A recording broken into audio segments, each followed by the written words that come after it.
U.S. President Donald Trump tweeted Thursday that trade talks with Chinese representatives in Washington were going well but wrote no final deal will be signed until he meets with Chinese President Xi Jinping. China does not want an increase in tariffs and feels they will do much better if they make a deal, tweeted Trump, adding that they are correct. The U.S. leader continued, however, that no final deal will be made until my friend President Xi and I meet in the near future to discuss and agree on some of the long-standing and more difficult points. On Wednesday, a Chinese delegation led by the country's Vice Premier Liu He arrived at the Eisenhower Executive Office building next to the White House, where cabinet ministers will spend 2 days trying to settle a trade war that is in its 7th month.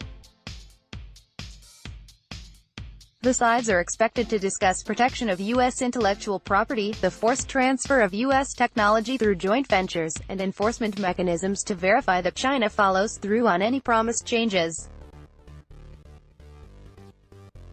Washington has repeatedly accused Beijing of stealing trade secrets, forcing foreign companies to hand over technology as the price of access to the Chinese market, and subsidizing its own tech companies. As part of the standoff between the world's two biggest economies, Washington imposed tariffs on $250 billion in Chinese imports.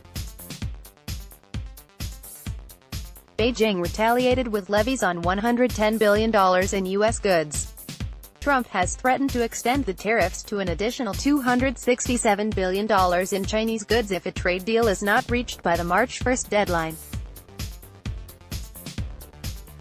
The White House also plans to hike tariffs on $200 billion worth of Chinese imports from 10% to 25%. China has called U.S. measures protectionist.